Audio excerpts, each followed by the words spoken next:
Welcome to YK news. నేను మీ ఇంద్రజ. మంగళగిరిలోని TDP ప్రధాన కార్యాలయంలో ప్రజా దర్బార్ నిర్వహించారు. ఈ సందర్భంగా పలువురు తమ సమస్యలతో కూడిన అర్జీలను అధికారులకు అందజేశారు. ఈ సందర్భంగా పశువుల సంరక్షణ కోసం ఏర్పాటు చేసిన గోపాలమిత్ర సంస్థకు సంబంధించిన ఉద్యోగులు అర్జీని సమర్పించారు.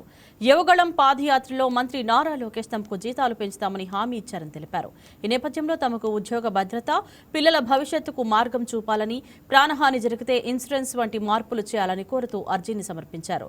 2000వ సంవత్సరంలో సీఎం చంద్రబాబు పశు సంరక్షణ కొరకు గోపాలమిత్రను ఏర్పాటు చేశారని తెలిపారు. పశువుల సంరక్షణ ఇంపార్టెంట్ అన్న నేపథ్యంలో 2000 సంవత్సరంలో గోపాలమిత్ర పేరుతో చంద్రబాబు నాయుడు అయితే ఒక పథకాన్ని ప్రారంభించారు. అంటే ప్రతి గోవుల సంరక్షణ కొరకు అలాగే పశువుల సంరక్షణ కొరకు ప్రారంభించారు. గోపాలమిత్ర నుంచి కొంతమంది అయితే వాళ్ళ సమస్యలు చెప్పుకునేందుకు జీతాలు పెంచమని అర్జీ ఇచ్చేందుకు ఈ రోజు టీడీపీ ప్రధాన కార్యాలయం అయితే వచ్చారు. ఇంకా వాళ్ళ సమస్యలు ఏంటి అనేది ఇక్కడ అర్జీ ఇచ్చారు కాబట్టి వాళ్ళకి ఎలాంటి పరిష్కారం చూపించబోతున్నారని అడిగి తెలుసుకుందాం. సార్ నమస్తే, ఎక్కడి నుంచి వస్తున్నారు సార్? మేము ప్రకాశం జిల్లా నుంచి వచ్చాము. నేను ప్రకాశం జిల్లా ప్రెసిడెంట్ రాంబాబు నా పేరు. అయితే మాకు లోకేష్ బాబు సారు యోగాలం పాదయాత్రలో మాకు ఒక మాట ఇచ్చాడమ్మా, మన ప్రభుత్వం వచ్చిన తర్వాత మీకు ఖచ్చితంగా మళ్ళీ గోపాలమిత్రను పునర్నిర్మిస్తామని చెప్పారు. అనుకున్న టైంలో అట్నే చేశారు. ప్రభుత్వం వచ్చిన రాగానే మాకు ఒక కమిటీ వేశారు, ఒక 12 మందితో. మాకు సిఇఓ ఏపీఎల్ఏ సిఇఓ సారు చైర్మన్గా ఒక కమిటీ వేసి మాకు ఒక నివేదిక తయారు చేసి మన ఫైనాన్స్కి పంపడం జరిగిపోయింది. దాంట్లో మాకు జీతభత్యాలు పెంచమని ఇచ్చారు. కానీ ఇప్పుడు ఇచ్చి కూడా 2 నెలలు టైం అయింది, ఇంకా ఏమి దాని గురించి ఏం తెలియలేదు. దానికోసం మేము ఇప్పుడు ఇక్కడ పార్టీ ఆఫీస్కి వచ్చామండి. ఇప్పుడు సార్ని అడిగితే సార్ మేము సీఎంఓకి పంపిస్తాము, మీకు ఖచ్చితంగా న్యాయం చేస్తామని చెప్పాడండి. గత ప్రభుత్వంలో ఈ గోపాలమిత్రకు సంబంధించి ఆ కేరింగ్ ఎలా ఉంది? ఇంతకు ముందు నుంచి జీతాల పెంపు ఎంత పెంచాలని కోరుకుంటున్నారు? గత ప్రభుత్వంలో మమ్మల్ని పట్టించుకున్న వాళ్ళు లేరండి. అందుకు కాబట్టి ఇప్పుడు ఈ ప్రభుత్వం ఏంటంటే ఇది పెట్టిన ప్రభుత్వం ఇదే. కానీ అవతల ప్రభుత్వం ఏంటంటే ఇంటర్ సర్టిఫికేట్ మమ్మల్ని 10th పాస్ అయిన తర్వాత ఒక 6 నెలలు ట్రైనింగ్ ఇచ్చి మమ్మల్ని జాబ్లోకి తీసుకున్నారు 10th బేసిక్ మీద. ఇంటర్ బేసిక్ వచ్చేలేకే సచివాలయాలు అని చెప్పి ఇంటర్ బేసిక్ మీద ఎలిజిబుల్ అవుతారు ఈ వెటనరీకి సంబంధించి చెప్పేసి సచివాలయంలో పోస్టులు భర్తీ చేశారు. మమ్మల్ని అయితే మొదటి నుంచి చేసే వాళ్ళని పట్టించుకోలేదు. ఇప్పుడు లోకేష్ బాబు పాదయాత్రలో చెప్పున్నారు కాబట్టి ఈ పాదయాత్రలో చెప్పిన మాట కోసం వాళ్ళు 15,000 జీతం చేద్దాము అని చెప్పేసి మంత్రి అచ్చెన్నాయుడు గారికి ఒకసారి ఫోన్ చేసి చెప్పారు. చెప్పిన తర్వాత వాళ్ళు ఫైల్ తయారు చేయించి అది ఎక్కడ దాకా వెళ్ళిందో తెలియదు. కానీ వాళ్ళు చెప్పిన తర్వాత మళ్ళా ఒక 2-3 నెలలు జరిగింది.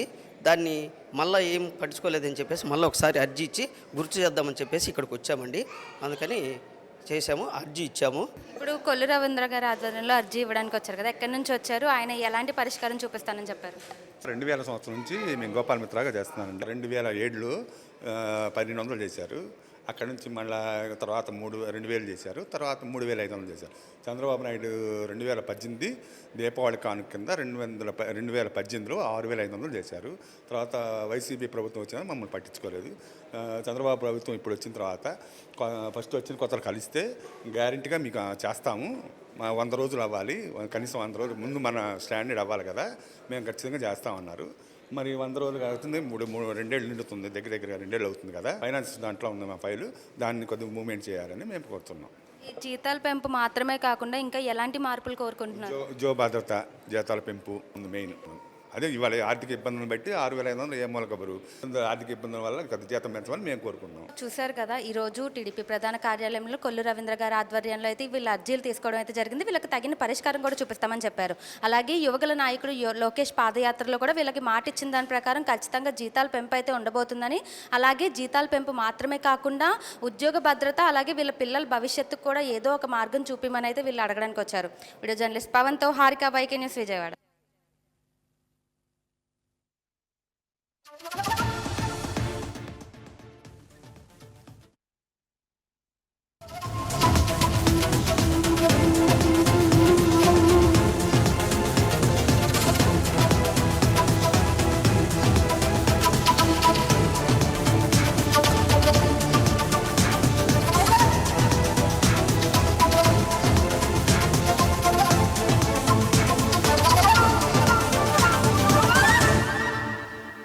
Thank you.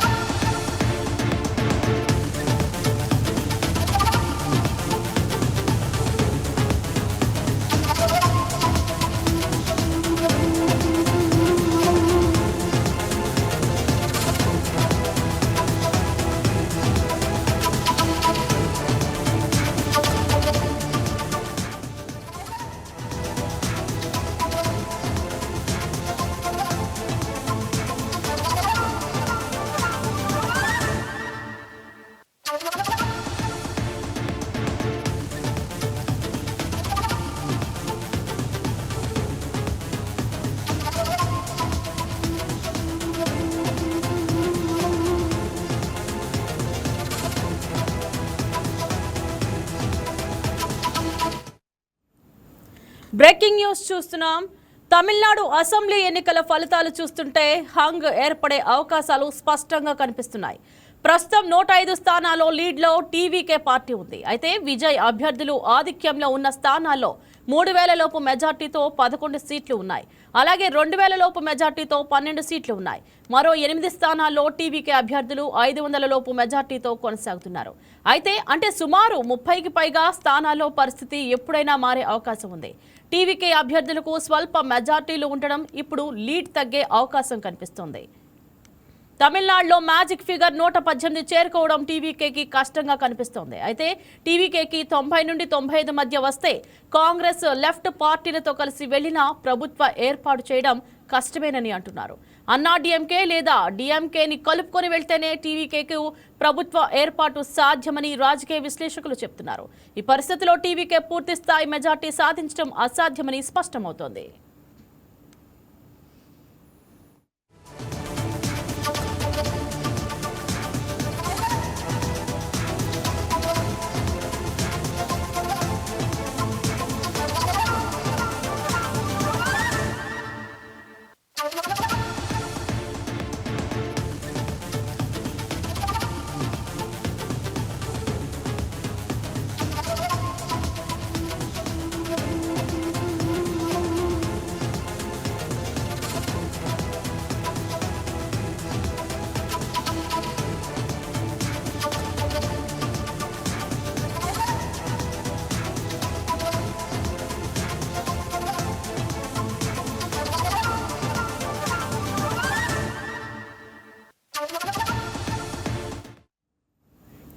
దీనిపై మరింత సమాచారం మా ఎగ్జిక్యూటివ్ ఎడిటర్ శ్రీనివాస్ లైవ్ ద్వారా అందిస్తారు. ఎస్ శ్రీనివాస్, ప్రస్తుతం తమిళనాడులో ట్రెండ్ ఎలా ఉంది?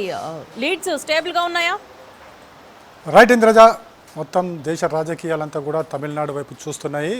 ఇప్పటికే ఫలితాలు ఆల్మోస్ట్ ఆల్ కంప్లీట్ అయ్యే స్టేజ్కి వచ్చాయి. కానీ తమిళనాడులో విజయ్ పార్టీ టీవీకే విజయ దుందుబి మోగించినప్పటికీ కూడా మ్యాజిక్ ఫిగర్ చేరుకోవడం అయితే కష్టసాధ్యంగానే కనిపిస్తుంది. మనకున్న ట్రెండ్స్ ప్రకారం చూసుకుంటే కనుక ఇప్పటికి టీవీకే పార్టీకి 105 స్థానాలు వచ్చాయి. మరొక 2 స్థానాలు ప్లస్ అయ్యే ఛాన్సెస్ కనిపిస్తున్నాయి. అదేవిధంగా మనకి డిఎంకేకి 73, అదేవిధంగా ఏఐడిఎంకి 50 వరకు కూడా ఛాన్సెస్ కనిపిస్తున్నాయి. అయితే ఇక్కడ మ్యాజిక్ ఫిగర్ చేరాలంటే కనుక 118 స్థానాలు ఆ పార్టీకి రావాల్సి ఉంది. కానీ ప్రస్తుతం టీవీకేకి 105 స్థానాలు +2 అంటే ఇంకో 2 స్థానాలు వచ్చే అవకాశాలు కనిపిస్తున్నాయి. అంటే 107 స్థానాల వరకే వచ్చే అవకాశం కనిపిస్తుంది. అంటే మొత్తానికి తమిళనాడులో చూసుకుంటే కనుక టీవీకే విజయదుందుబి మోగించినప్పటికీ కూడా ప్రభుత్వం ఏర్పాటు చేసేందుకు సొంతంగా బలం లేదని మాత్రం ఇక్కడ స్పష్టమైంది. అంటే ఇప్పుడు ఏదో ఒక పార్టీ అయితే మద్దతు తీసుకోవాల్సిందే. అంటే ప్రస్తుతం అక్కడ తమిళనాడులో ఒక హంగ్ అయితే ఏర్పడింది. ఈ హంగ్కు ఏ పార్టీ మద్దతు ఇస్తుందో చూడాల్సిన అవసరం ఉంది. అంటే టీవీకేకి డిఎంకే మద్దతు ఇస్తుందా, ఏఐడిఎంకే మద్దతు ఇస్తుందా అనేది ఇప్పుడు రాజకీయ మంతనాలు కొనసాగుతున్న పరిస్థితి అయితే మరికొద్ది గంటల్లో ప్రారంభమవుతుంది. అంటే పూర్తి మెజారిటీ వచ్చిన తర్వాత ఏ పార్టీ మద్దతు తీసుకోవాలి, ఏ పార్టీ బయట నుంచి మద్దతు ఇస్తుందా, లేకపోతే ప్రభుత్వంలో చేరి మద్దతు ఇస్తుందా, ఇలాంటివన్నీ కూడా చర్చకు వచ్చే అవకాశం ఉంది. ప్రస్తుతం అయితే విజయ్ పార్టీ టీవీకే పార్టీ ఇప్పటికీ తమ విజయానందంలో ఉంది. అన్ని చోట్ల కూడా పార్టీ కార్యకర్తలు పూర్తి స్థాయిలో హంగామా చేస్తున్నారు, హడావిడి చేస్తున్నారు. ఇటు తమిళనాడు మద్రాసు, చెన్నైలో కావచ్చు, లేకుంటే కోయంబత్తూరులో కావచ్చు, మనకి విజయ్ నివాసంలో కావచ్చు, విజయ్ నివాసం బయట కావచ్చు, ఈ హడావిడి అదేవిధంగా మొత్తం పండుగ వాతావరణం అయితే నెలకొని ఉంది. ఇక రాజకీయం అంతా కూడా నెక్స్ట్ ప్రభుత్వం ఎవరు అన్న దాని మీదనే ఇప్పుడు చర్చ జరుగుతుంది. మొత్తం రాజకీయ విశ్లేషకులు కావచ్చు, రాజకీయ పార్టీలు కావచ్చు తమిళనాడు మీద దృష్టి సారించాయి. ఇప్పుడు విజయ్ పార్టీకి 105 స్థానాలు అయితే రావడం జరిగింది. 118 స్థానాలు రావాలంటే కనుక మరో 13 స్థానాలు ఖచ్చితంగా అవసరమవుతాయి. ఈ 13 స్థానాలు ఎవరి నుంచి తీసుకుంటాయి, ఏ పార్టీ నుంచి టీవీకే పార్టీ కూడగడుతుందో చూడాల్సిన అవసరం ఉంది. ఎందుకంటే నిన్నటికి చూసాం, నిన్న బీజేపీ ఇప్పటికే విజయ్తోనే మంతనాలు జరిపేందుకు ప్రయత్నాలు ముమ్మరం చేసింది. నిన్నటి నుంచి కూడా ఆ పార్టీ నేతలు టీవీకే పార్టీ నేతలతో టచ్లోకి వెళ్ళడం జరిగింది. అయితే మనకు చూసాం ఎన్నికలకు ముందు టీవీకే పార్టీ ఇటు ఇండియా కూటమితో కావచ్చు, ఎన్డీఏ కూటమితో కావచ్చు సమాన దూరం మెయింటైన్ చేస్తూ తన వ్యూహాత్మక ఎత్తుగడల్లో ముందుకు వచ్చింది. ఇప్పుడు ఎన్నికల తర్వాత ఫలితాలు వచ్చిన తర్వాత ఇప్పుడు ఏ వ్యూహాత్మక ఎత్తుగడతో వెళ్తుందో చూడాల్సిన అవసరం ఉంది. ఎందుకంటే రాష్ట్రంలో హంగ్ అనేది స్పష్టమైంది. గవర్నర్ ముందుగా అత్యధిక పార్టీలు సాధించిన టీవీకేనే ప్రభుత్వం ఏర్పాటు చేసే దిశగా ఆహ్వానిస్తారు. వన్స్ ఒకసారి ప్రభుత్వం ఏర్పడిన తర్వాత ముఖ్యమంత్రిగా ప్రమాణ స్వీకారం చేసిన తర్వాత ముఖ్యమంత్రి అభ్యర్థి ఎవరైతే ఉంటారో ప్రస్తుతానికైతే విజయ్గానే మనం చూసుకోవాల్సి ఉంటుంది. ఎందుకంటే శాసనసభ టీవీకే శాసనసభ సమావేశమైన తర్వాత శాసనసభ పక్ష నేతగా టీవీకేని ఎన్నుకుంటారు, విజయ్ని ఎన్నుకుంటారు. విజయ్ని ఎన్నుకున్న తర్వాత విజయ్ ప్రభుత్వ ఏర్పాటుకు గవర్నర్ ఆహ్వానిస్తారు. తర్వాత గవర్నర్ దగ్గరికి వెళ్ళిన తర్వాత ముఖ్యమంత్రిగా ప్రమాణ స్వీకారం చేసిన తర్వాత 2 రోజుల్లో తన మద్దతును అక్కడ చూపించాల్సి ఉంటుంది. అంటే మ్యాజిక్ ఫిగర్ 118 స్థానాలు తనకు ఉన్నాయని చెప్పి చూపించాల్సిన బాధ్యత విజయ్ మీద ఉంటుంది. అంటే మరో 13 స్థానాలకు సంబంధించి ఆ 13 స్థానాలు ఏ విధంగా పార్టీకి మద్దతు కూడగడతారన్న దాని మీద ప్రధానంగా చర్చ జరుగుతుంది. Right Srinivas, Indian national Congress left పార్టీల మద్దతు ఎటు వెళ్లే అవకాశం ఉంది? దీనికి సంబంధించి విజయ్ ఇంకా ఒక నిర్ణయం తీసుకోవాల్సిన అవసరం ఉంది. అంటే ఏ పార్టీ మద్దతు తీసుకుంటారో ఆ పార్టీ మద్దతు అంటే ప్రభుత్వంలో ఉండి ఇస్తారా లేకుంటే వెలుపల నుంచి ఇస్తారా, వెలుపల నుంచి ఇస్తే షరతులతో కూడిందా బేషరతులతో కూడిందా, సో ఇలాంటి అంశాలన్నీ కూడా చర్చకు వచ్చే అవకాశం ఉంది. ప్రస్తుతం అయితే విజయ్ పార్టీ ఏదైతే టీవీకే పార్టీ ఉందో ఆ పార్టీ ఎవరి మద్దతు తీసుకోవాలన్న దాని మీద ఇంకా చర్చకు అయితే రాలేదు. ఎందుకంటే పూర్తి స్థాయిలో మెజారిటీ వచ్చిన తర్వాత ఆ పార్టీ శాసనసభ నేతలందరూ కూడా సమావేశమైన తర్వాత ఆ సమావేశంలో ఒక నిర్ణయం తీసుకునే అవకాశం ఉంది. సమిష్టి నిర్ణయం తీసుకోవాలని చెప్పేసి పార్టీ భావిస్తుంది. ఆ దిశగానే అడుగులు వేసే అవకాశం కూడా ఉంది. అయితే ఏఐడిఎంకే నుంచి వచ్చిన ప్రతిపాదనలు కావచ్చు, డిఎంకే నుంచి వచ్చిన ప్రతిపాదనలు కావచ్చు, బీజేపీ నేతలు జరిపిన మంతనాలు కావచ్చు, ఇవన్నీ కూడా డిస్కస్కి వచ్చే అవకాశం ఉంది. అయితే ఏవి చర్చకు వచ్చినప్పటికీ కూడా తన ప్రభుత్వం మాత్రమే ఏర్పాటు కావాలన్నది విజయ్ కోరుకుంటున్నారు. కాబట్టి తన ప్రభుత్వం ఏర్పాటు చేయడానికి షరతులతోనా బేషరతులతోనా లేదా ప్రభుత్వంలో ఉండా ప్రభుత్వం వెలుపల నుంచా అనేది కూడా చర్చకు వస్తుంది. కాబట్టి ఇవన్నీ జరగాలంటే కనుక మరికొద్దిసేపు వెయిట్ చేయాల్సి ఉంటుంది. అంటే టీవీకే పార్టీకి ఏ స్థాయిలో మెజారిటీ వస్తుంది, ఇంకా ఎన్ని స్థానాలు మద్దతు అవసరం అనేది కూడా చూడాలి. అయితే రాజకీయంలో అన్నీ జరుగుతాయి. ఒకవేళ గనక డిఎంకే పార్టీనో ఏఐడిఎంకే పార్టీ నుంచి కూడా సభ్యులు ఎవరైనా తమకు మద్దతు తెలుపుతా అంటే దాన్ని కూడా వదలలేని పరిస్థితి.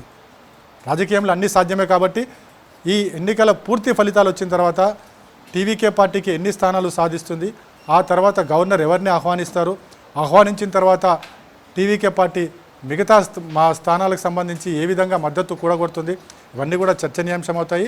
అయితే 1-2 రోజుల్లో దీనికి సంబంధించి పూర్తి క్లారిటీ వచ్చే అవకాశం అయితే మనకు కనిపిస్తుంది. Indraja. Right Srinivas, DMK AIADMK మధ్య పోస్ట్ పోల్ అలియన్స్ పై ఎలాంటి సంకేతాలు ఉన్నాయి?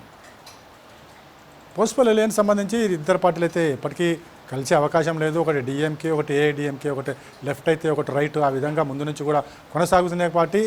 ఈ పార్టీలు కలుస్తాయా అనేది కూడా రాజకీయంగా చర్చ జరుగుతుంది. కాబట్టి కానీ అది జరిగే ప్రసక్తి అయితే లేదు. ఎందుకంటే 2 పార్టీలు కూడా భిన్న అభిప్రాయాలు భిన్న సిద్ధాంతాలతో పనిచేస్తున్నాయి. కాబట్టి ఈ 2 కూడా కలిసే అవకాశం అయితే లేదు.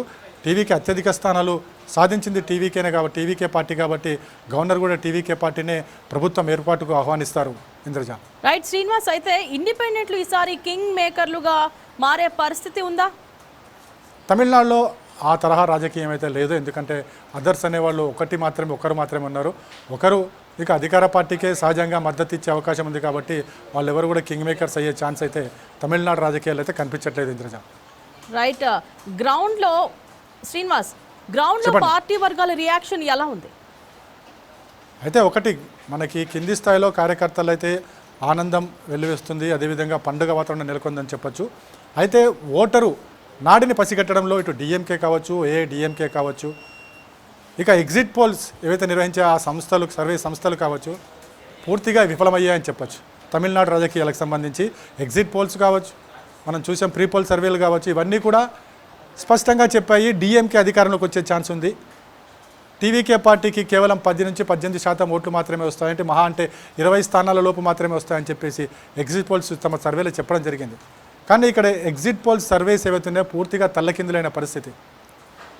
విజయ్ పార్టీకి ప్రజలు పట్టం కట్టారు, ప్రజలు ఊహించని పట్టం కట్టారు. బహుశా టీవీకే పార్టీ కూడా ఈ విజయాన్ని ఊహించిందా అంటే చెప్పలేమేమో. ఎందుకంటే కింగ్ మేకర్ అవుతుంది అని చెప్పేసి పార్టీలు విశ్లేషించాయి తప్ప అధికారంలోకి వస్తుందని చెప్పేసి ఏ పార్టీలు కూడా విశ్లేషించలేకపోయాయి. ఈవెన్ దో టీవీకే పార్టీ కూడా అనుకోలేదు, కానీ అధికారం చేజికిచ్చుకుంది. అయితే కింది స్థాయి కార్యకర్తలు కావచ్చు, ప్రజలు కావచ్చు, మార్పు కోరుకుంటున్నారనేది మాత్రం ఇక్కడ స్పష్టంగా కనిపిస్తుంది. ఎందుకంటే తమిళ రాజకీయాల్లో డిఎంకే పాలన చూశారు, ఏఐడిఎంకే పాలన చూశారు.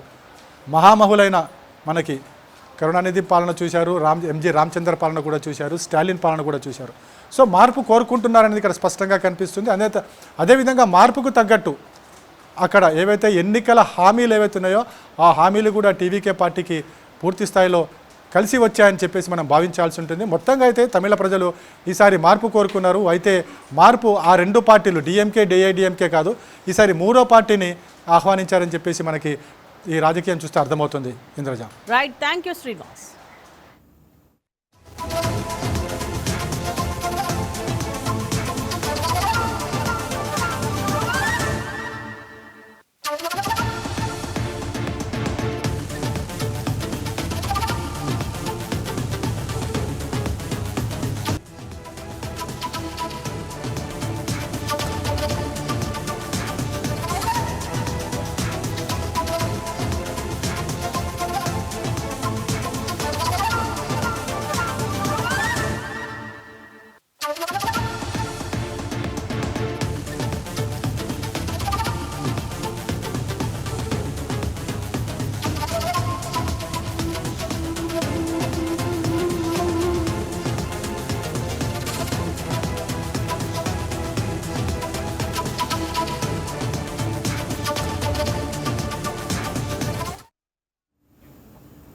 బ్రేకింగ్ న్యూస్ చూస్తున్నాం.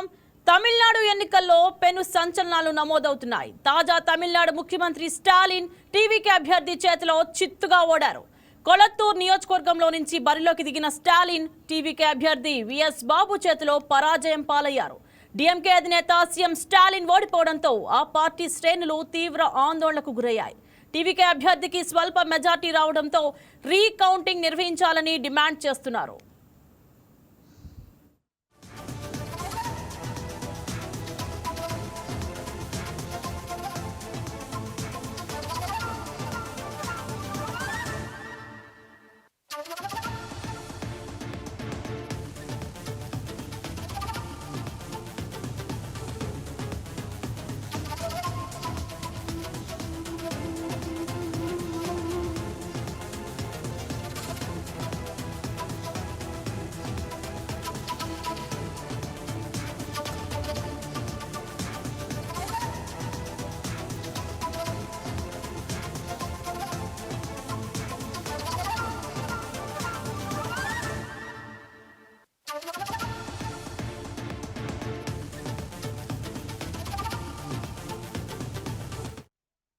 బ్రేకింగ్ న్యూస్ చూస్తున్నాం.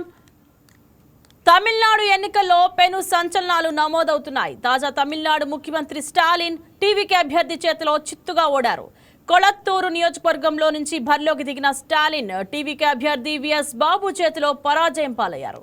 డిఎంకే అధినేత సీఎం స్టాలిన్ ఓడిపోవడంతో ఆ పార్టీ శ్రేణులు తీవ్ర ఆందోళనకు గురయ్యారు. టీవీకే అభ్యర్థికి స్వల్ప మెజార్టీ రావడంతో రీకౌంటింగ్ నిర్వహించాలని డిమాండ్ చేస్తున్నారు.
ప్రజాస్వామ్యాన్ని గెలిపించారు. ప్రధానంగా ఈ 5 రాష్ట్రాల ఎన్నికల్లో విశ్లేషిస్తే నరేంద్ర మోడీ ప్రభుత్వము ఏ అభివృద్ధి ఎజెండాతో 12 సంవత్సరాలుగా ఈ దేశంలో వారు పరిపాలన కొనసాగిస్తున్నారో, బీజేపీ పాలిత రాష్ట్రాల్లో కూడా అభివృద్ధికి పెద్దపీట వేసి అభివృద్ధి విషయంలో కానీ పేదల సంక్షేమ పథకాలు అమలు చేసే విషయంలో కానీ ఎక్కడ కూడా భేదాలు లేకుండా, తేడాలు లేకుండా, కులము మతము అనేటువంటి ప్రాతిపదికన కాకుండా పేదవాళ్లను పేదవారిగానే పరిగణించి అభివృద్ధిలో అన్ని రాష్ట్రాలు సమానమే అని చెప్పి వారు ఆ రకంగా సబ్కా సాత్ సబ్కా వికాస్ నినాదంతో 12 సంవత్సరాలుగా వారు చేసినటువంటి కృషి ఫలితమే ఈరోజు అభివృద్ధికి నరేంద్ర మోడీ గారి పట్ల విశ్వాసం, నమ్మకంతోనే ప్రజలు ఓటు వేశారు. एक और विकास और दूसरी ओर मोदी जी का ऊपर जो विश्वास जो लोगों ने जताया, देश भर में आज हमारे तेलंगाना के आवाम भी बड़ी उत्सुकता से मोदी और देख रहे हैं. తెలంగాణ ప్రజలు కూడా మాకు అభివృద్ధి కావాలి. 2 పార్టీలు 10 సంవత్సరాలు బీఆర్ఎస్, 2.5 సంవత్సరాలుగా కాంగ్రెస్ పార్టీ, ఈ 2 పార్టీలు కూడా తెలంగాణ సంపదను దోచుకుంటూ ఉన్నాయి. గతంలో ఒక కుటుంబం దోచుకుంటే మొత్తం ఆ రోజు బీఆర్ఎస్ ప్రభుత్వంలో, ఇప్పుడు ఈ రేవంత్ రెడ్డి గారి ప్రభుత్వం ఈ తెలంగాణ సంపదను ఏ రకంగా మరి ఢిల్లీలో ఉండే కుటుంబానికి వీరు దారాతం చేసేస్తున్నారో ప్రజలు అందుకనే ఈరోజు మార్పు కోసం బీజేపీ వైపు చూస్తున్నారు. ఇవాళ చాలా స్పష్టంగా ఓటింగ్ సరళిని చూసినట్టయితే ఏ ప్రభుత్వాలైతే అభివృద్ధి పేరు మీద, పేదల సంక్షేమం మీద, అవినీతికి తావు లేకుండా, దళారీ వ్యవస్థ లేకుండా నేరుగా పేదవాడికి అందించేటువంటి ఈ పథకాలు, కార్యక్రమాలు, అది అస్సాంలో అయితే కానివ్వండి, ఇవాళ పుదుచ్చేరిలో కానివ్వండి, ఆ రకంగా ప్రో ఇన్కంబెన్సీ ఓటు ఈ 2 రాష్ట్రాల్లో బీజేపీ సాధిస్తే, మరి మిగతా 3 రాష్ట్రాల్లో బీజేపీ ఇతర పాలన రాష్ట్రాల్లో ఒకవైపు టీఎంసీ, మరోవైపు డిఎంకే, మరోవైపు లెఫ్ట్ ఫ్రంట్, ఈ 3 పార్టీలు కూడా మూట కట్టుకున్నటువంటి అప్రతిష్ట పాలు, అవినీతి, వారి యొక్క బంధుప్రీతి, మంత్రులు సైతం కూడా వారు అరెస్ట్ అయి జైల్లోకి వెళ్ళిన ఉదంతాలు ఈ 3 రాష్ట్రాలనే బాహాటంగా చూశారు. అందుకనే ఇవాళ ప్రజలు ఎన్ని వందల వేలు కోట్లు ఖర్చు పెట్టినా, మీరు చూసారు తమిళనాడులో ఏ రకమైనటువంటి మరి ఎన్నికల్లో డబ్బుని వెదజల్లారో, అయినా ప్రజలు ఇవాళ ప్రజాస్వామ్యానికి పట్టం కట్టారు. అందుకనే తెలంగాణలో కూడా ఈ 2 పార్టీలు గుణపాఠం కావాలి. డబ్బుతో రాజకీయాలు చేస్తాం, డబ్బు వెదజల్లుతాం, ఎన్నికల్లో గెలుస్తామని ధీమా ఏదైతే వ్యక్తం చేస్తున్నారో ఖచ్చితంగా ఈ 5 రాష్ట్రాల ఎన్నికల ఫలితాలు వారికి మరి గుణపాఠం చెప్పుతాయని చెప్పి ఈరోజు సాకులు వెతుకుతూ ఉన్నారు. ఇవాళ ఎస్ఏఆర్ పేరు మీదనో లేదా ఈవీఎంలలో జరిగినటువంటి మరి తప్పిదాలని చెప్పి రకరకాలైనటువంటి సాకుల కోసం వెతుకుతూ ఉన్నారు. మరి మొన్న పార్లమెంటు ప్రత్యేక సమావేశంలో ఏ రకంగా మహిళా బిల్లును అడ్డుకుంటే ఇవాళ మహిళలు మొత్తం కాకుండా యువత, కొత్తగా రాజకీయాలకు రావాలనుకున్నటువంటి యువత, ఈ యొక్క పునర్విచిపోయిన పేరు మీద సీట్లు పెరిగితే కొత్త రక్తానికి అవకాశం వస్తుందని చెప్పి ఒకవైపు మహిళలతో పాటు పెరిగే సీట్లలో కూడా ఎస్సీ ఎస్టీలో కూడా రిజర్వేషన్ల శాతం అనుగుణంగా సీట్లు పెరిగే అవకాశం ఉన్నా ఒకవైపు స్టాలిన్, రెండో వైపు రేవంత్ రెడ్డి గారు ఏ రకంగా అడ్డుకున్నారో ఈ పాటికే మరి కర్రు కాల్చి స్టాలిన్కు వాత పెట్టారు. భవిష్యత్తులో రేవంత్ రెడ్డి గారికి కూడా అదే తప్పకుండా తెలంగాణలో కూడా ప్రజలు బుద్ధి చెప్తారని చెప్తూ ఖచ్చితంగా మే 10వ తేదీ నాడు మోదీ గారి రాకతో తెలంగాణ రాజకీయాల్లో పెను మార్పులు సంభవించే అవకాశం ఉంది.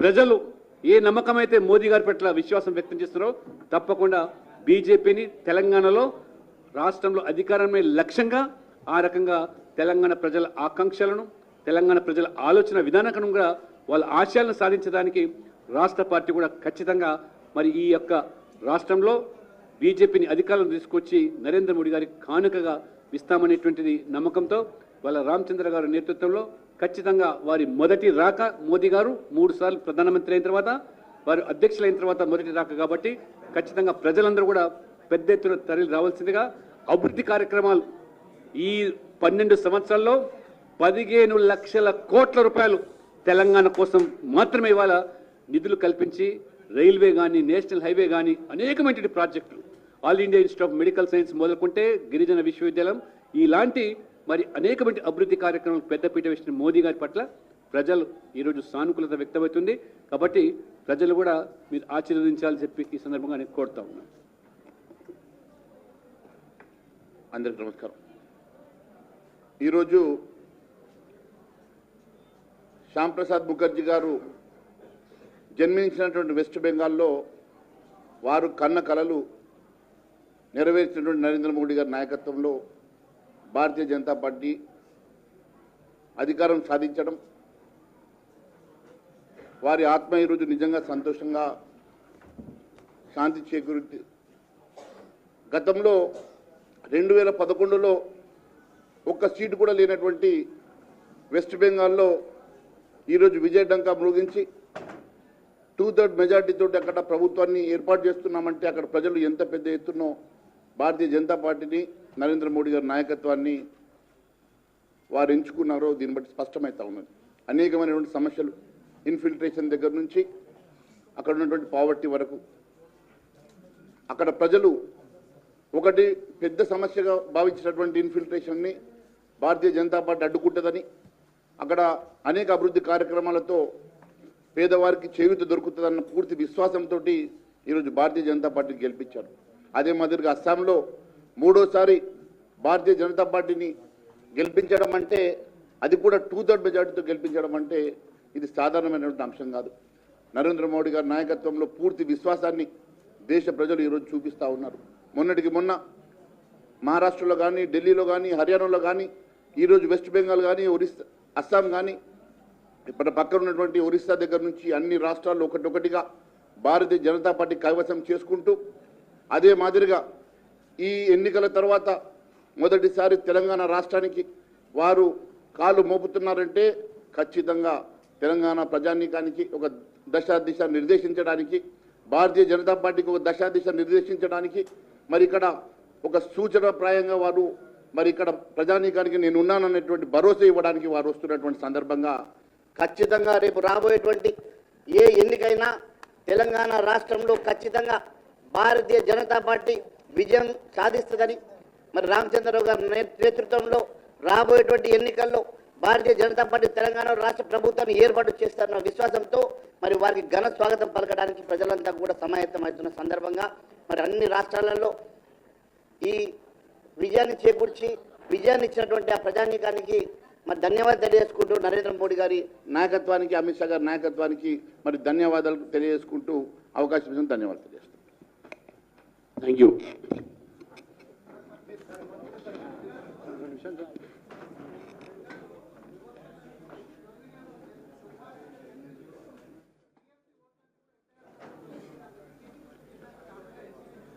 ఈవీఎంలలో జరిగినటువంటి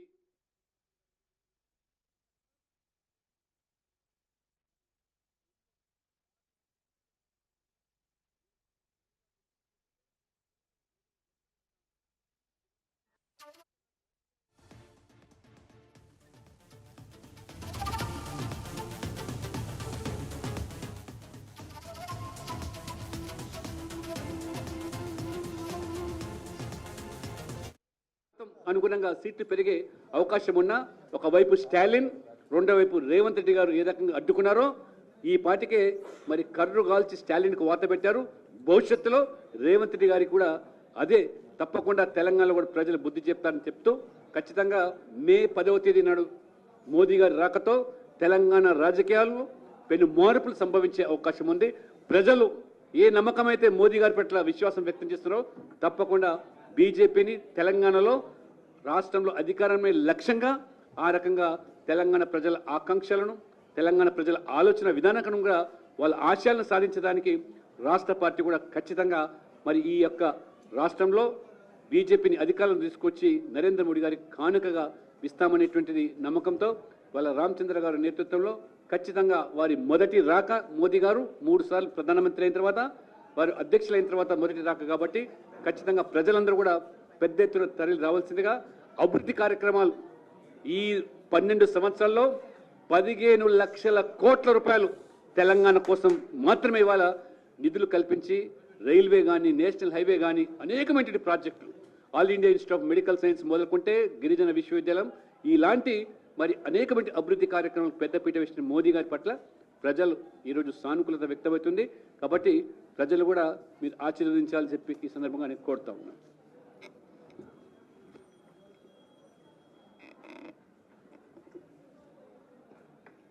అందరికీ నమస్కారం. ఈరోజు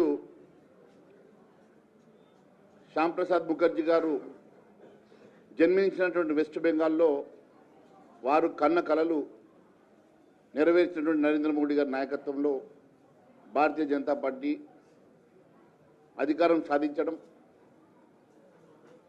వారి ఆత్మ ఈరోజు నిజంగా సంతోషంగా శాంతి చేకూరి గతంలో 2011లో ఒక్క సీటు కూడా లేనటువంటి వెస్ట్ బెంగాల్లో ఈరోజు విజయడంకా మ్రోగించి 2/3 మెజార్టీతో అక్కడ ప్రభుత్వాన్ని ఏర్పాటు చేస్తున్నామంటే అక్కడ ప్రజలు ఎంత పెద్ద ఎత్తునో భారతీయ జనతా పార్టీని, నరేంద్ర మోడీ గారి నాయకత్వాన్ని వారు ఎంచుకున్నారో దీన్ని బట్టి స్పష్టమవుతా ఉన్నది. అనేకమైనటువంటి సమస్యలు, ఇన్ఫిల్ట్రేషన్ దగ్గర నుంచి అక్కడ ఉన్నటువంటి పావర్టీ వరకు అక్కడ ప్రజలు ఒకటి పెద్ద సమస్యగా భావించినటువంటి ఇన్ఫిల్ట్రేషన్ని భారతీయ జనతా పార్టీ అడ్డుకుంటుందని, అక్కడ అనేక అభివృద్ధి కార్యక్రమాలతో పేదవారికి చేయూత దొరుకుతుందన్న పూర్తి విశ్వాసంతో ఈరోజు భారతీయ జనతా పార్టీని గెలిపించారు. అదే మాదిరిగా అస్సాంలో మూడోసారి భారతీయ జనతా పార్టీని గెలిపించడం అంటే, అది కూడా 2/3 మెజార్టీతో గెలిపించడం అంటే ఇది సాధారణమైనటువంటి అంశం కాదు. నరేంద్ర మోడీ గారి నాయకత్వంలో పూర్తి విశ్వాసాన్ని దేశ ప్రజలు ఈరోజు చూపిస్తూ ఉన్నారు. మొన్నటికి మొన్న మహారాష్ట్రలో కానీ, ఢిల్లీలో కానీ, హర్యానాలో కానీ, ఈరోజు వెస్ట్ బెంగాల్ కానీ, ఒరిస్సా, అస్సాం కానీ, ఇప్పుడు పక్కన ఉన్నటువంటి ఒరిస్సా దగ్గర నుంచి అన్ని రాష్ట్రాల్లో ఒకటొకటిగా భారతీయ జనతా పార్టీ కైవసం చేసుకుంటూ, అదే మాదిరిగా ఈ ఎన్నికల తర్వాత మొదటిసారి తెలంగాణ రాష్ట్రానికి వారు కాలు మోపుతున్నారంటే ఖచ్చితంగా తెలంగాణ ప్రజానీకానికి ఒక దశాదిశ నిర్దేశించడానికి, భారతీయ జనతా పార్టీకి ఒక దశాదిశ నిర్దేశించడానికి, మరి ఇక్కడ ఒక సూచనప్రాయంగా వారు మరి ఇక్కడ ప్రజానీకానికి నేను ఉన్నాననేటువంటి భరోసా ఇవ్వడానికి వారు వస్తున్నటువంటి సందర్భంగా ఖచ్చితంగా రేపు రాబోయేటువంటి ఏ ఎన్నికైనా తెలంగాణ రాష్ట్రంలో ఖచ్చితంగా భారతీయ జనతా పార్టీ విజయం సాధిస్తుందని, మరి రామచంద్రరావు గారి నేతృత్వంలో రాబోయేటువంటి ఎన్నికల్లో భారతీయ జనతా పార్టీ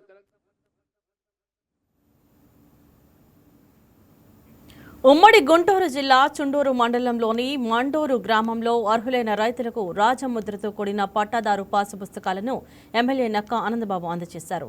రాష్ట్ర ప్రభుత్వం రైతుల హక్కులను పరిరక్షించడం, భూ సంబంధిత వ్యవహారాల్లో పారదర్శకతను పెంపొందించడమే ప్రధాన లక్ష్యంగా తీసుకుని పనిచేస్తుందని ఎమ్మెల్యే నక్క ఆనందబాబు తెలిపారు. మీ భూమి మీ హక్కు అనే నినాదంతో ఎటువంటి వ్యక్తిగత ఫోటోలు లేకుండా కేవలం రాజముద్రతోనే ఈ పట్టాదారు పాసు పుస్తకాలను అందించడం ద్వారా ప్రభుత్వం రైతుల పట్ల నిష్పక్షపాత ధోరణిని స్పష్టంగా చాటుతోందని పేర్కొన్నారు. గ్రామీణాభివృద్ధి, రైతుల సంక్షేమం కోసం ప్రభుత్వం నిరంతరం కృషి చేస్తుందని కొనియాడారు. భూమి హక్కులను రక్షించే ఈ విధానాలు గ్రామీణ ప్రాంతాల్లో స్థిరత్వాన్ని తీసుకువస్తాయని అభిప్రాయం వ్యక్తం చేశారు.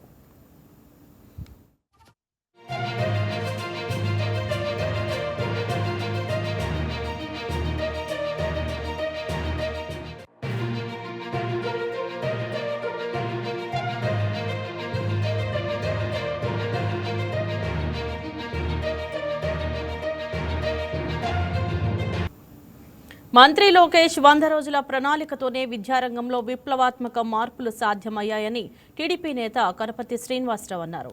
మంత్రి లోకేష్ నాయకత్వంలో ప్రభుత్వ పాఠశాలలు, కార్పొరేట్ సంస్థలకు ధీటుగా ఫలితాలు సాధిస్తున్నాయన్నారు. అవనిగడ్డ నియోజకవర్గంలో 10వ తరగతి అత్యుత్తమ ఫలితాల్లో సాధించిన విద్యార్థులు టీడీపీ ఆఫీసులో కనపర్తి శ్రీనివాసరావు సన్మానించారు. టాపర్లుగా నిలిచిన 12 మంది విద్యార్థులను సన్మానించి ప్రతి విద్యార్థికి 1000 రూపాయల నగదు ప్రోత్సాహకంతో పాటు బహుమతులు అందజేశారు. నియోజకవర్గంలోని 6 మండలాల్లో ప్రభుత్వ హై స్కూల్లో చదివిన విద్యార్థులు, ఈ బాబుకి 590 మార్కులు, ఈ పాపకి 591 మార్కులు రావటం జరిగింది. ప్రతిమాడు కూడా 580, 570, 560, 550 అట్లా రావటం జరిగింది. అందరికి కూడా 12 మంది పిలిచి ఇవాళ మా కార్యాలయంలో సన్మానం చేయడం జరిగింది. ఇవాళ గౌరవ విద్యాశాఖ మంత్రి నారా లోకేష్ గారు ఒక విప్లవాత్మకమైన మార్పుకి శ్రీకారం చుట్టాడు. ఎప్పుడూ కూడా 10వ తరగతి పరీక్షా ఫలితాలు వచ్చిన తర్వాత ఏ చైతన్యానో నారాయణనో లేకపోతే భాష్యం స్కూల్స్ లక్షలు ఖర్చు పెట్టి యాడ్లు ఇస్తారు. ఇదిగో మా పిల్లలు ఇంత 590 అని 591 అని టీవీల్లో వాటిలో ఇస్తారు. కానీ ఇవాళ మొట్టమొదటిసారిగా 40-50 సంవత్సరాల విద్యా చరిత్రలో నారా లోకేష్ గారు సీఎం కానివ్వండి, డిప్యూటీ సీఎం కానివ్వండి, ఆయన విద్యాశాఖ మంత్రి ఫోటో గానీ లేకుండా కేవలం 10వ తరగతిలో బెస్ట్ పెర్ఫార్మెన్స్ ఎవరైతే ప్రభుత్వ పాఠశాలలో చదివిన విద్యార్థులు ఉన్నారో వాళ్ళందరి ఫోటోలు కూడా వేసి అన్ని పేపర్లో అభినందనలు తెలియజేయడం జరిగింది. దానికి ఇవాళ దేశ విదేశాల నుంచి మన ఆంధ్రప్రదేశ్ ప్రభుత్వానికి, లోకేష్ గారికి అందరూ కూడా అభినందనలు తెలియజేస్తా ఉన్నారు. ఇవాళ ఎప్పుడూ కూడా గత 15 సంవత్సరాల బట్టి కూడా ప్రభుత్వ పాఠశాలలో పిల్లలు ఈ విధమైనటువంటి స్కోర్ చేసిన సందర్భం లేదు. లోకేష్ గారు వచ్చిన తర్వాత ప్రతి 2 నెలలకు 6 నెలలకు పేరెంట్స్ మీటింగ్ పెట్టి, టీచర్స్ మీటింగ్ పెట్టి ఏ విధంగా పిల్లలకు పాఠాలు చెప్తున్నారు అప్లోడ్ చేయించి జాగ్రత్త తీసుకోబట్టే ఇవాళ ప్రైవేట్ స్కూల్స్ విద్యార్థులతో పోటీపడి మన పల్లె విద్యార్థులు, మన ఆణిముత్యాలు పెద్ద గొప్ప విజయం సాధించారు. ఈ సందర్భంగా ఒకటే గుర్తు చేస్తా ఉన్నా, అమ్మ మీరంతా కూడా సహజంగా బయట ఒక అపోహ ఉంటది, పెద్ద పెద్ద కార్పొరేట్ స్కూల్స్ లో వాళ్ళు బట్టి పట్టిస్తారు. కానీ మీరందరూ మాత్రం బట్టి కాకుండా మెదడులోకి పాఠాలు ఎక్కించుకొని పరీక్ష రాయబట్టే మీకు 590, 591 వచ్చిందని ఈ సందర్భంగా తెలియజేస్తా ఉన్నా. మీకు ఇదే 10th క్లాస్ ఏదైతే కాకుండా మీరు రాబోయే రోజుల్లో ఇంటర్లో మంచి మార్కులు సాధించి ఎంసెట్, నీట్ కానివ్వండి, ఐఐటీల్లో కానివ్వండి, సివిల్ సర్వీస్ లో ఐఏఎస్ లు, ఐపీఎస్ లు సాధించి భవిష్యత్తులో చదువు ద్వారా ప్రజలకు మంచి సేవ చేయాలి. కర్నూలు జిల్లా నందవరంలో బీజేపీ శ్రేణులు విజయ గీతం ఆలపించాయి. 3 రాష్ట్రాల్లో బీజేపీ ఆధిక్యంలో ఉండడంతో ఆ పార్టీ శ్రేణులు సంబరాలు చేసుకున్నారు. బీజేపీ జిల్లా అధ్యక్షులు అక్కమ్మ తోట రామకృష్ణ ఆధ్వర్యంలో విజయ ర్యాలీ నిర్వహించారు. ప్రజలు మోదీ నాయకత్వాన్ని బలపరుస్తున్నారని, కాంగ్రెస్ అరాచక పాలనకు ప్రజలు చరమగీతం పాడుతున్నారని రామకృష్ణ అన్నారు. ప్రధాని నరేంద్ర మోదీ అందిస్తున్న సుపరిపాలనతో దేశం శరవేగంగా అభివృద్ధి చెందుతుందన్నారు.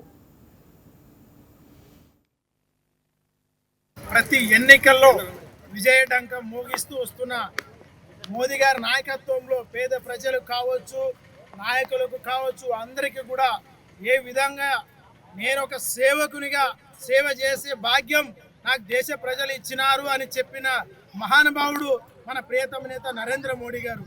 కాబట్టి ఆయన నాయకత్వంలో ఈ దేశం అంతా కూడా కాషాయమయం ఒక్కొక్క రాష్ట్రంగా మలుచుకుంటూ వస్తున్న నాయకుడు ప్రియతమ నేత నరేంద్ర మోడీ గారు.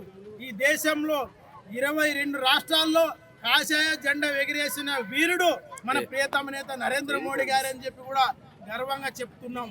గతంలో కాంగ్రెస్ పాలన 50-60 సంవత్సరాలు పాలన అందించినప్పుడు జరిగిన సంఘటనలు అందరికీ తెలిసిన విషయాలే. 2G స్కామ్ కావచ్చు, దాణం కావచ్చు, కుంభకోణాలు కావచ్చు, బాంబ్ బ్లాస్టులు కావచ్చు, ప్రతి ఏ రాష్ట్రంలో ఏ క్షణంలో ఏం జరుగుతుందో తెలియని పరిస్థితిలో పేద ప్రజలు బతికే ఏక స్థితి కాంగ్రెస్ పాలన అందించింది. గతంలో ప్రియతమ నేత నరేంద్ర మోడీ గారు 2014లో దేశ ప్రధానమంత్రిగా బాధ్యత చేపట్టినప్పటి నుంచి ఇప్పటి వరకు కూడా ఈ రాష్ట్రంలో, ఈ దేశంలో ఎక్కడ అవాంఛన సంఘటనలు జరుపుకోకుండా పేద ప్రజలకు సేవ చేస్తూ సేవకుడిగా అని చెప్పిన నాయకుడు మన నాయకుడు ప్రియతమ నేత నరేంద్ర మోడీ గారు. అంతేకాకుండా పుల్వామా దాడి మన యొక్క దేశంలో జరిపితే వెంటనే 24 గంటల్లో తిప్పికొట్టిన గనుడు మన ప్రియతమ నేత నరేంద్ర మోడీ గారు.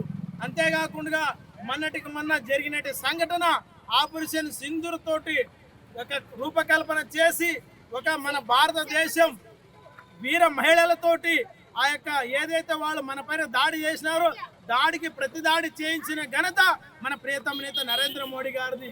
కాబట్టి ఈ దేశంలో రాబోయే రోజుల్లో పేద ప్రజలు తన యొక్క సొంత బిడ్డలుగా చూసుకుంటూ ముందడుగు వేస్తూ ఈ యొక్క అగ్ర దేశాలు అన్నిటిలో కూడా మన యొక్క దేశాన్ని ఉన్నతమైన స్థానానికి తీసుకొచ్చిన ఘనత మన ప్రియతమ నేత నరేంద్ర మోడీ గారిది. అంతేకాకుండా అభివృద్ధి దిశలో కూడా మన యొక్క రాష్ట్రం ఎక్కడో వెనుకబడి ఉంటే మల్కాజ్గిరి మున్సిపల్ కార్పొరేషన్ పరిధిలో ఉన్న జవహర్ నగర్ డంపింగ్ యార్డు సమస్యకు శాశ్వత పరిష్కారం చూపేలా చర్యలు తీసుకుంటామని ముఖ్యమంత్రి రేవంత్ రెడ్డి హామీ ఇచ్చారు. జవహర్ నగర్ డంపింగ్ జేఏసీ సభ్యులు మేడ్చల్ జిల్లా కాంగ్రెస్ పార్టీ అధ్యక్షుడు తోటకూర వజ్రేష్ యాదవ్ నేతృత్వంలో సీఎం రేవంత్ రెడ్డిని కలిసి సమస్యను వివరించారు. వారి సమస్యలు విన్న అనంతరం సానుకూలంగా స్పందించిన ముఖ్యమంత్రి సంబంధిత అధికారులతో మాట్లాడి ఈ నెల 15 వరకు పూర్తిస్థాయి నివేదిక సిద్ధం చేయాలని ఆదేశించారు. మే 15 తర్వాత అఖిలపక్ష సమావేశం ఏర్పాటు చేసి జవహర్ నగర్ డంపింగ్ యార్డ్ సమస్యకు ఎలాంటి పరిష్కారం చూపాలో త్వరలోనే నూతనంగా ఏర్పాటు చేయబోయే డంపింగ్ యార్డులపై అఖిలపక్ష సమావేశంలో అభిప్రాయాలు తీసుకోవాలని ఆదేశించారు.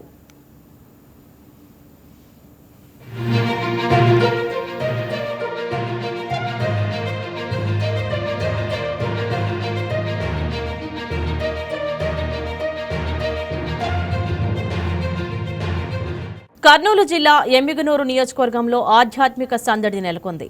ఎర్రకోట గ్రామంలో శ్రీ వీరప్పస్వామి బండారు పూజ మహోత్సవంలో కర్నూలు పార్లమెంట్ సభ్యులు బస్తిపాటి నాగరాజు పాల్గొన్నారు. రాష్ట్రంలో కురువలను రాజకీయంగా గుర్తించిన ఏకైక నాయకుడు చంద్రబాబు నాయుడు అని ఎంపీ బస్తిపాటి కొనియాడారు. కూటమి ప్రభుత్వం కురువ సామాజిక వర్గ ఆర్థిక రాజకీయ ఎదుగుదలకు కట్టుబడి ఉందని స్పష్టం చేశారు. కురవలందరూ ఐక్యంగా ఉండి రాజకీయంగా శక్తివంతులుగా ఎదగాలని ఆయన పిలుపునిచ్చారు. ఈరోజు ఆ ప్రోగ్రామ్ చూస్తూ ఉంటే కులస్తులంతా ఏకదాని మీద బ్రహ్మాండంగా అంగరంగ వైభవంగా చేస్తూ ఉన్నారు. వాస్తవంగా మనలో కూడా ఐక్యత ఉందనే దానికి నిదర్శనటువంటి పండుగలు. అందులో భాగంగా నేను చెప్పేది ఏమంటే, మనకు ఎంపీ సీటు గౌరవ ముఖ్యమంత్రి వర్యులు ఒకసారి ఇస్తే మనం ఏ విధంగా అయితే గెలిచి చూపించామో రాబోయే రోజుల్లో ఇంకా మెరుగ్గా మనం ఎమ్మెల్యే స్థానాలు కానీ ఇంకా స్థానాలు సాధించుకొని కులాన్ని చైతన్యపరచుకోవాలి. మన కులం వెనకబడింది అనకుండా మన కులంలో, ఎందుకంటే మనకు ఏ పార్టీ అయితే మనకు అండగా ఉంటుందో, మనకు ఏ పార్టీ అయితే మనల్ని గుర్తించిందో ఆ పార్టీ వెంట ఉండాలి మనం ఖచ్చితంగా. ఎందుకంటే మన సమస్యలు చాలా ఉన్నాయి, కురవ కులస్తుల యొక్క సమస్యలు చాలా ఉన్నాయి. మొన్నటి రోజున అంటే దాదాపు 3 నెలల క్రితం కళ్యాణదుర్గంలో పెద్ద ప్రోగ్రాం జరిగింది మన కురవ కులస్తులు. మీరు ఈ విధంగా ప్రోగ్రాం ఎట్లా చేశారో అంతగా మించి చేశారు. కళ్యాణదుర్గంలో కనకదాస్ విగ్రహంకు గౌరవ నారా లోకేష్ గారు హాజరు ఆ రోజు మన కురవ కులస్తుల గురించి ఒక మాట చెప్పడం జరిగింది. ఆ విషయం తెలియజేస్తాం. కురవ కులస్తులందరికీ ఒక కురబోనిగా మీ ముందు నడిపిస్తాం మళ్ళీ అని చెప్పేసి నారా లోకేష్ గారు మాట ఇవ్వడం జరిగింది. అందులో భాగంగా గుడికట్ల పూజారులు ఉంటారు మనకు. ఆ పూజారులకు కూడా నెలకు జీతం ఇచ్చే విధంగా ఆయన హామీ ఇచ్చారు మనకు. మనకు కనకదాసు విగ్రహాలు పెట్టినటువంటి వీరప్ప గుడి అయితేనే అనుకోండి, వీరప్ప గుడులు అనుకోండి, కనకదాసు విగ్రహాలు అనుకోండి, వీటికి కూడా మనం టీటీడీ తిరుపతి దేవస్థానం నుంచి మనకు డబ్బులు ఇచ్చే విధంగా జీవో ఇస్తామని చెప్పారు మనకు. అంటే డబ్బులు మనం కట్టుకోలేకపోయినా కూడా తిరుపతి దేవస్థానం నుంచి మనకు అమౌంట్ వచ్చే విధంగా మనకు మాట ఇచ్చారు సార్. సాధ్యమైన తొందరలో మనకు ఈ జీవోలు వస్తాయి మనకు. కానీ రాబోయే రోజులు మీరు ఏమంటాయి, గొర్రెల కాపర్లు కూడా మనకు గొర్రెలు ఉంటాయి రాబోయే రోజులు. ఎందుకంటే రేపు ఆగస్టు 1 నుంచి మీకు పంట పొలాల్లో రొయ్యల సాగును నిరసిస్తూ కృష్ణా జిల్లా నందివాడ మండలం పెదలింగాల గ్రామానికి చెందిన రైతులు ఆందోళన చేపట్టారు. కలెక్టరేట్ సమీపంలోని ధర్నా చౌక్ వద్ద ధర్నా నిర్వహించారు. అనంతరం కలెక్టరేట్ డీకే బాలాజీకి వినతి పత్రం సమర్పించారు. రైతులకు కనీస సమాచారం లేకుండా తమ భూములను ఆక్వా జోన్లో ఎలా పెడతారని ప్రశ్నించారు. రొయ్యల చెరువులతో తమ వ్యవసాయ భూములు దెబ్బతినడంతో పాటు తాగునీరు కూడా కలుషితం అవుతుందని ఆవేదన వ్యక్తం చేశారు. గ్రామ ప్రజలు ఈ రోజున కలెక్టర్ ఆఫీస్కి రావడానికి కారణం, గ్రామంలో చేపల చెరువులు వద్దని, ఇంతకు ముందర కూడా ఒక 10 ఏళ్ల నుంచి అసలు మాకు చెరువులు వద్దని, పండే పొలాల్లో తవ్వద్దని అప్లికేషన్ పెడుతూనే ఉన్నారు. పిటిషన్లు పెట్టినా కానీ ఈ రోజున ఎవరికి తెలవకుండా, ఎటువంటి వెరిఫికేషన్ లేకుండా, అగ్రికల్చర్ డిపార్ట్మెంట్ కానీ ఇరిగేషన్ కానీ ఎటువంటి ఇది లేకుండా పర్మిషన్లు ఇచ్చారని దౌర్జన్యంగా తవ్వడానికి ప్రయత్నం చేస్తున్నారు. మాది ఆల్రెడీ అగ్రికల్చర్ నార్త్ జోన్లో ఉంది, సిఆర్డిఏ లిమిట్స్లో. ఇది రద్దు చేశారా లేకపోతే ఆక్వా జోన్లో ఎట్లా పెట్టారనేది తెలవట్లేదు. ఇప్పుడు ఉన్న రైతులకు కూడా ఆక్వా జోన్ అనేది మాకు వచ్చింది అనేది కూడా వాళ్ళకి తెలవట్లేదు ఆ సర్వే నెంబర్లో. ఇప్పుడు ఉన్న రైతులందరూ కౌలు చేసుకుని కూడా బతుకుతున్నారు. ఆ గ్రామాల్లో చేసుకుని కూడా ఉన్నారు. వాళ్ళకి ఎటువంటి ఉపాధి ఉండదు. చెరువులు తవ్వితే ఉపాధి హామీ పథకం కూడా రద్దయ్యే పరిస్థితి ఉంటుంది. దానికోసమని వీళ్ళందరూ వ్యతిరేకిస్తున్నారు. అది కాకుండా తాగునీరు లేదు. ఇప్పటికే తూర్పు వైపున కొన్ని చెరువులు అయినాయి, దానివల్ల త్రాగునీరు లేక ఇబ్బంది పడుతున్నాం. ఇప్పుడు పడమర వైపున ఒక 400 ఎకరం ఉంది, దాని మీద చాలా మంది జీవనోపాధి జరుగుతోంది. వాళ్ళకు కూడా ఇబ్బంది అయ్యే పరిస్థితి అవుతుంది. ఈ రోజున దౌర్జన్యంగా తవ్వడానికి ప్రయత్నం చేస్తున్నారు. దానికి మేము పిటిషన్ పెట్టినా కానీ జేడీ గారు కానీ ఎటువంటి సరైన ఇన్ఫర్మేషన్ లేదు వాళ్ళ దగ్గర. ఇక్కడ రైతులకి కనీసం ఆక్వా జోన్లో వాళ్ళు పెట్టారు అనేది వాళ్ళకి కూడా తెలవట్లేదు. వాళ్ళు మాది ఎందుకు పెట్టారని అడుగుతున్నారు ఈ రోజున. మాకు అమరావతి దగ్గర ఉంది, ఎందుకు పెడతారనే ఇదిలో వాళ్ళు ఉంటే, ఈ కంపెనీ వాళ్ళు వచ్చి 50 ఎకరం అట్లా కొని మొత్తం చిన్న చిన్న రైతుల్ని మీరు ఇస్తే ఇవ్వండి లేకపోతే మేము తవ్వుతాం అనే దౌర్జన్యంగా చేసే పరిస్థితి అవుతుంది ఈ రోజున. వాళ్ళది ఇవాళ అప్లికేషన్ పెడితే 2వ రోజున అప్రూవల్ చేశారు, ఒక్క రోజులో. ఎటువంటి ఇది చేశారంటే ఎంక్వైరీ చేయకుండా ఎట్లా చేస్తారు అసలు? మా నందివాడ మండలంలో చాలా గ్రామాలు ఖాళీ అయినాయి ఈ పరిస్థితుల వల్ల, చెరువులు అవటం వల్ల. చెరువుల మీద పనిచేసే వాళ్ళు కూడా ఎక్కడో ఒరిస్సా, బీహార్ నుంచి వస్తున్నారు, ఇక్కడ వాళ్ళని పెట్టుకోవట్లేదు. ఈ పరిస్థితుల్లో జీవనం బతుకు తెరువు లేకుండా అవుతున్నారు. ఇక్కడ పక్కన కూడా పనవట పక్కన కూడా చెరువులు దవ్వుతాకి అధికారులు మిషన్లు దింపారండి. నాకు ఎవరికి చెప్పలా, మా వాళ్ళకి కూడా కొంటా సెంటు ఉన్న వాళ్ళు ఉన్నారు. అసలు ఎవరికి కూడా మాట తీసుకోకుండా ఎవరికి చెప్పుకోకుండా నైట్కి 3 కొక్కులేళ్ళు దింపేసేసి తవ్వకం మొదలెట్టారండి. మాకు తెల్లారిన తర్వాత తెలిసిందండి, మేము ఆడ మగ ఊరంతా కూడా వెళ్ళి మీద పడి, మరి మేము ఇట్లా మాకు కుదరదు, మా ఊరు మాకు కావాలి, చెరువులు బంగారం పండిన చేలు బంగారం పండినట్టు పండుతుంది, అటువంటిదప్పుడు చెరువులు తవ్వడానికి మేము ఒప్పుకోమనేసి మేము అందరం అడ్డం తిరిగామండి. పోలీసులు 40 మంది దాకా వచ్చారండి. వాళ్ళు కూడా మా మీదే తిరగబడి మమ్మల్ని ఊళ్ళోకి తోరేసేసి, మీరు వెళ్ళి కలెక్టర్ గారి దగ్గరికి వెళ్ళి పర్మిషన్ తెచ్చుకోండి, లేదంటే ఈ చెరువులు ఆగవన్నారండి. మీకు ఎటువంటి అపాయం వచ్చి నేను ఉంటా మీ అంటాను అన్నారండి. మాకు 3 నెలల క్రితం వరద వచ్చి కూడా వరదలో మేము 4 రోజులు ఉన్నామండి. అసలు సమయంలో కూడా మమ్మల్ని ఎవరు ఆదుకోలేదండి. మేము చదువుకోలేదండి, మేము అక్కడే గ్రామంలోనే కష్టపడుకుని బతికేవాళ్ళం. మాకు పట్టు కూడా కొట్టేసేస్తే మేము ఎక్కడికి వెళ్ళి బతకమండి. 2000 ఎకరానికి 550 ఎకరం మాత్రమే వ్యవసాయం భూమి ఉంది. ఆ 500 ఎకరం వ్యవసాయం భూమి కూడా మాకు చుట్టుపక్కల బాపులపాడు కానీ, అటు పారిపూడి మండలం కానీ, ఉంగుటూరు మండలం కానీ, మా ఊర్లో పండిన పంట క్రాప్ కటింగ్ చూసుకున్నాం. ఇట్లా అలాగే ఉండాలి. 40 బస్తాలు ధాన్యం అవుతుందండి, 10 బస్తాలు అపరాలు అవుతుందండి. ఇలాంటి పండే పంటలు పండట్లేదని ఒక దళారుల మాటలేని ఎవరో ఒక దళారితనం ఊళ్ళో 70 ఎకరాలు కొనేసి వాటిని చేపల చెరువులు తవ్వి మాకు తాగునీరు లేకుండా చేస్తున్నారు సార్. ఊరు వదిలి వెళ్ళిపోయే పరిస్థితి తేకోకుండా మరి అందరినీ కూడా చూసి, మీరు ప్రత్యక్షంగా చూడండి, పరోక్షంగా కాదు, ప్రత్యక్షంగా చూసి ఈ యొక్క పరిష్కారాన్ని మీరందరూ మాకు సహకరించి పరిష్కరించవచ్చు.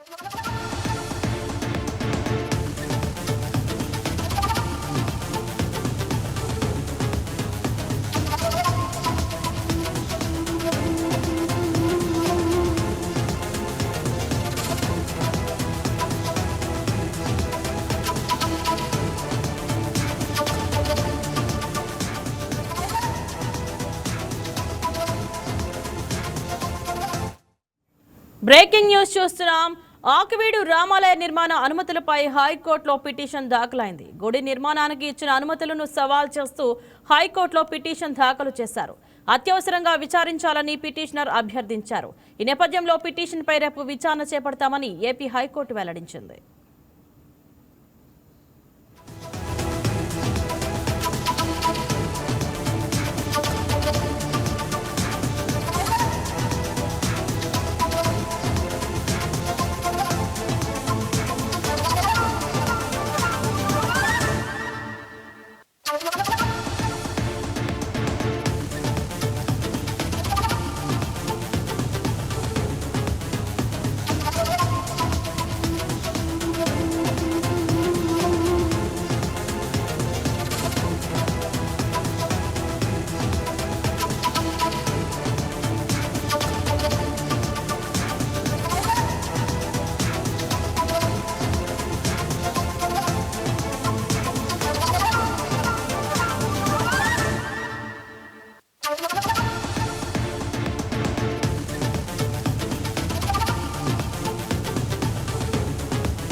బ్రేకింగ్ న్యూస్ చూస్తున్నాం. ఆకువీడు రామాలయ నిర్మాణ అనుమతులపై హైకోర్టులో పిటిషన్ దాఖలైంది. గుడి నిర్మాణానికి ఇచ్చిన అనుమతులను సవాల్ చేస్తూ హైకోర్టులో పిటిషన్ దాఖలు చేశారు. అత్యవసరంగా విచారించాలని పిటిషనర్ అభ్యర్థించారు. ఈ నేపథ్యంలో పిటిషన్పై రేపు విచారణ చేపడతామని ఏపీ హైకోర్టు వెల్లడించింది.